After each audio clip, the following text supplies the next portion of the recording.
You're watching a 14-year-old girl being dragged out of the emperor's room. She's not walking. Two servants are pulling her by the arms. Her feet drag across the marble floor.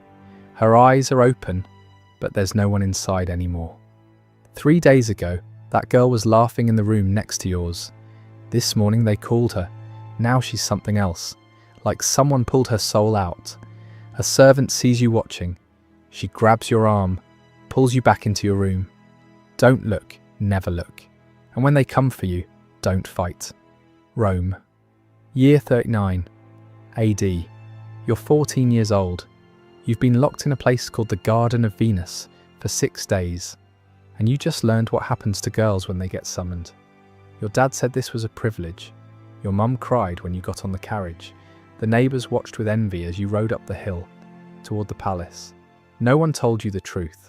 No one told you that the most powerful man in the world has a system, like a factory, that writes down girls' names on tablets, their ages, what they look like, and calls them one by one to his room. And when they come out, they're not the same anymore. This is the story of what Caligula did to the girls in his palace. And the scariest part isn't what he did. It's that no one stopped him. Not the senators, not the guards, not even the parents who handed their daughters over at the door. Everyone knew, and everyone stayed quiet. If this story grips you, drop a like and subscribe. It takes a second and helps us pull more voices out of the silence. But before you understand what happened in those rooms, you need to understand how a human being becomes capable of this. Because Caligula wasn't born a monster, he was manufactured. The year is 19 AD. A 7-year-old boy runs through a Roman military camp, wearing a miniature soldier's uniform, complete with tiny armour and little red boots. The soldiers adore him. They call him Caligula, Little Boots. He's the son of Germanicus, Rome's greatest general since Julius Caesar. The men believe this child brings them victory. He has no idea what's coming. 1 year later, his father dies. The official story: sudden illness. The whispered story: poison. Ordered by Emperor Tiberius himself. Caligula is 8 years old when the machine starts destroying his family.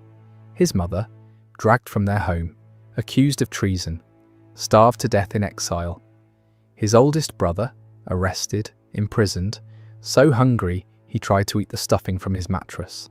His second brother, exiled to an island where guards tortured him until he smashed his own head against the walls to end it. One by one, erased, and young Caligula watches all of it happen. By 31 AD, he's the last one left, 19 years old, the sole survivor. Then comes the summons. Emperor Tiberius wants to see him. On Capri, the ancient historians, Suetonius, Tacitus, people writing within living memory of these events, describe Capri as a house of horrors. Tiberius had turned the island into his personal fortress, far from Rome, far from anyone who might object to what he did there. Into this environment walks teenage Caligula. He knows Tiberius murdered his family, everyone knows, but he can't show it. One wrong look, one flash of anger, and he's dead. Suetonius writes something chilling. There never was a better servant or a worse master. For 6 years Caligula watches, studies, learns exactly how to break human beings from the greatest monster in Roman history. Then in 37 AD, Tiberius dies. Some say natural causes, others say Caligula smothered him with a pillow. Either way, the hostage is now emperor. Rome celebrates. They think they're getting the son of beloved Germanicus. They have no idea what they just unleashed. For 7 months, everything seems perfect. Caligula releases prisoners, hosts spectacular games, distributes money to the people. Then he gets sick, a severe fever that lasts weeks. The person who wakes up is not the same person who went to sleep. What happened during those fevered days we'll never know. But when Caligula recovered, something inside him had shattered, and Rome was about to learn what he'd been hiding. Imperial officials begin travelling through Rome and the surrounding territories. They visit houses of wealthy families and poor families alike. They're not looking for soldiers. They're not recruiting talent. They're looking for three things: age, beauty, purity. Girls between 12 and 16 years old, faces that please the emperor, and virgins verified by family reputation and sometimes examined. Suetonius, writing decades later, describes this process in fragments. He mentions young women of noble families brought to the palace. He notes that Caligula inspected them personally, as a slave dealer examines merchandise before purchase. Even Suetonius, a man who documented orgies, murders, and incest without flinching, seems uncomfortable describing what came next. Records were kept. Wax tablets documented each girl's name, age, physical appearance, family connections.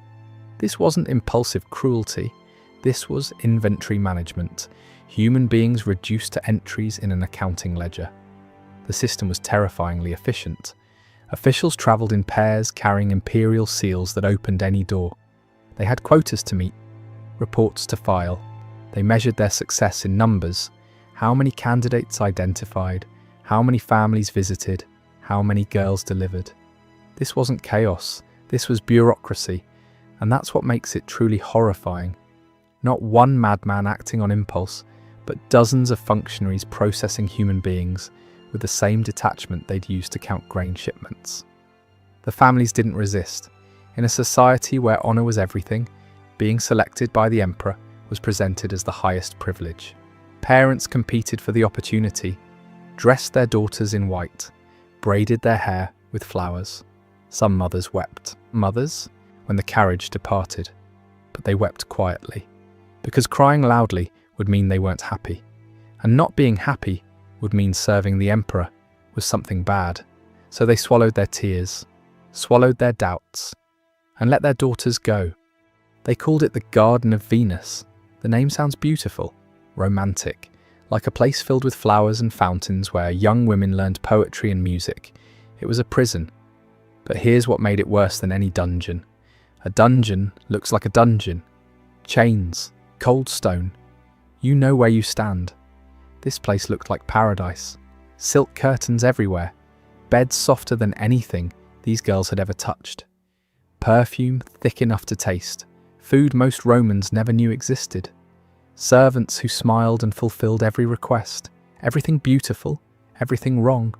Modern psychologists have a term for what this does to the human mind: cognitive dissonance. When your senses tell you one thing and your instincts tell you another, your brain starts to crack. You can't trust your own perceptions anymore. The girls couldn't leave their rooms without permission, couldn't contact their families, didn't know what day it was, didn't know what they were supposed to do. They just waited, sometimes for days, sometimes for weeks. No one explained anything. No one told them when they'd be called. No one told them what happened when they were. They only heard footsteps at night, passing their doors, stopping at another door, a girl being taken, and the next morning, that girl would be different, quieter, emptier, or she wouldn't come back at all. The servants who brought food watched everything. Every tear got reported. Every whisper between girls got documented. If two girls started forming a friendship, finding comfort in shared suffering, they'd be separated, moved to different wings. Because connection breeds strength, and strength breeds resistance. Isolation was part of the design. The waiting itself was the torture. In the 1960s, psychologist Martin Seligman conducted experiments that revealed something disturbing about the mind. When subjects learned that nothing they did could change their situation, they stopped trying. They gave up, not from weakness, but because their brains were trying to protect them from madness. He called it learned helplessness. First you fight, then you realize fighting doesn't work. Then you stop fighting, then you stop feeling. The girls in the Garden of Venus were being systematically broken, not through violence, not yet, but through luxury that felt wrong, kindness that hid cruelty, and uncertainty that never ended. By the time Caligula called for them, most had already surrendered. That was the point. We're about to reveal how Caligula used these girls to control all of Rome. If you've made it this far, you understand why this story matters. Subscribe, because Crown and Dagger doesn't hide from history's darkest chapters. But Caligula wasn't satisfied with just the girls. He wanted to break everyone. The historian Cassius Dio describes imperial banquets that became theatres of systematic humiliation. Marble halls filled with Rome's most powerful men, senators, generals, governors, eating and drinking and pretending everything was normal. Then Caligula would stand, walk between the tables, examine the wives of his guests, the way he examined the girls in his garden. He would select one, take her hand, lead her away, and her husband would sit there, do nothing, say nothing. What could he do? Object. His children would be dead by morning, his entire family erased from Roman history. So he sat, drank his wine, made small talk with the man beside him, who was pretending not to hear anything. Waited. 20 minutes passed. 30. The conversation around him was forced, brittle, everyone pretending this was normal, everyone pretending they couldn't hear the sounds from the other room. Cassius Dio recorded one specific incident. A senator named Valerius Asiaticus watched as Caligula took his wife. When she was returned, Caligula sat down and began describing, in graphic detail, exactly what had happened. He rated her performance, compared her to other senators' wives, made jokes. Asiaticus had to smile, had to nod, had to thank him. Some humiliations you don't forget. 3 years later, Asiaticus was one of the conspirators who helped plan Caligula's assassination. But here's what made the banquets truly evil. It wasn't just about the women. It was about complicity. Once you sat at that table and did nothing while the emperor violated someone's wife, you were guilty too. You couldn't expose him without exposing yourself. You couldn't rebel because you were already part of the machine. Suetonius writes that Caligula would sometimes loan the palace girls to favoured senators, not as gifts, as traps. Accept the loan and you've participated, refuse and you've insulted the emperor. Either choice destroys you. That's how tyranny actually works, not through armies and laws alone, through shame, through complicity, through making everyone so dirty that no one can point fingers. The senators who attended those banquets went home to their families, kissed their children goodnight, pretended they were still honourable men. But they knew, and Caligula knew they knew, and that knowledge was its own kind of chain. Every machine has a flaw. While Caligula was busy breaking senators and destroying young girls, he made a critical mistake. He forgot about the guards, the Praetorian Guard, the emperor's personal bodyguards, elite soldiers who stood inches from him every single day, armed, trained, lethal. One of them was named Cassius Chaerea, senior officer, respected veteran, a man who had served Rome with honour for decades. Chaerea had one physical characteristic that Caligula found endlessly amusing: a high-pitched voice. Every day, new jokes, new mockery, in front of everyone. When Chaerea had to ask for the daily military password, a standard protocol, Caligula would assign him words like Venus or kiss me, feminine words, humiliating words. The other soldiers would smirk. Day after day, month after month, Suetonius notes that Caligula thought this was hilarious, thought Chaerea would swallow it like everyone else. He miscalculated. Senators had families to protect. They could rationalize staying quiet. But Chaerea was a soldier, a man trained to solve problems with a blade, a man who stood next to the emperor every day with a sword on his hip. And Caligula had just taught him that life under this emperor wasn't worth living. January 24th, 41 AD. Caligula walks through an underground corridor beneath the theatre. Narrow, dimly lit, stone walls on both sides. He's in a good mood, looking forward to a performance. Chaerea is waiting in the shadows. The details come from multiple sources. When Caligula approached, Chaerea stepped forward. Standard protocol. Guards always checked in with the emperor. He asked for the daily password. Caligula smirked, opened his mouth to deliver another humiliation. One last joke at Chaerea's expense. He never finished the sentence. Chaerea screamed, "Take this," and drove his sword up under Caligula's ribs. The corridor was too narrow to escape. Conspirators at both ends. They swarmed him. 30 stab wounds. They didn't stop until nothing remained that could possibly be alive. 4 years of accumulated terror. 4 years of humiliation. 4 years of watching girls destroyed and senators broken. Released in 60 seconds of frenzied violence. But they weren't finished.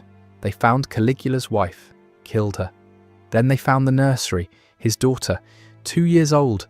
A soldier grabbed the child and slammed her head against a marble wall. No heirs, no revenge. The bloodline ends here. The machine had consumed its creator. The new emperor, Claudius, faced an impossible problem. What do you do with the girls still locked in the Garden of Venus?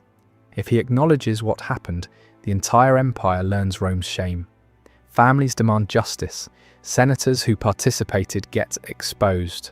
The system unravels. So he chose silence. The girls were sent home, quietly, with gifts, gold, silk, jewels, not compensation. Bribes, payment for amnesia. Most families took the deal. What choice did they have?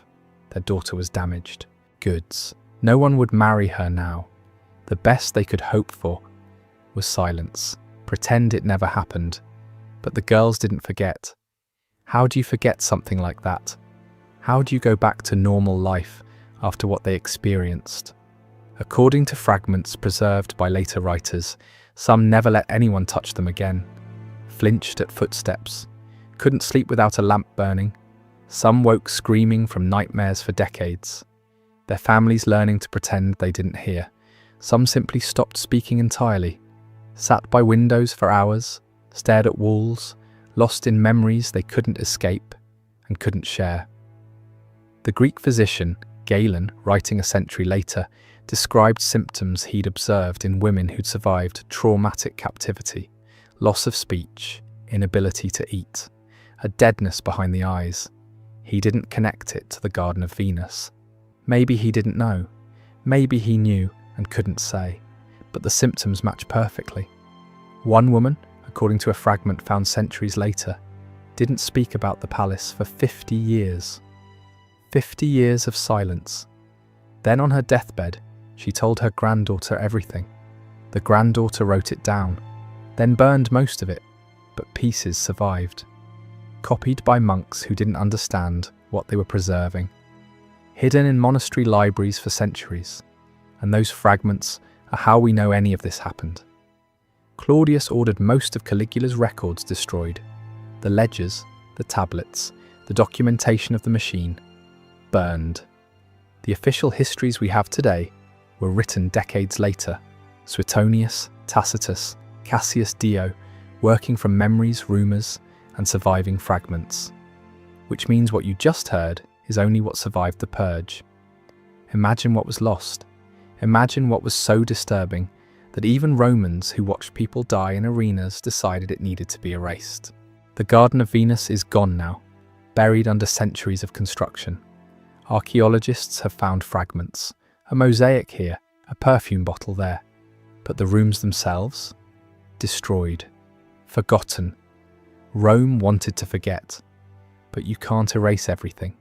You can burn documents, silence witnesses, rewrite histories, but you can't erase what people carry inside them.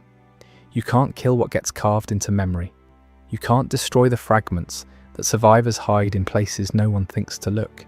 The girl from the beginning of this story, the one being dragged out of the emperor's room, she was real. We don't know her name. History didn't bother recording it. She was just a number on a wax tablet, a piece of inventory that got used and discarded. But she existed. She had dreams. She had a family. She had a whole life ahead of her before they knocked on her door. And someone somewhere loved her. That's what empires do. They turn people into numbers. They turn lives into inventory.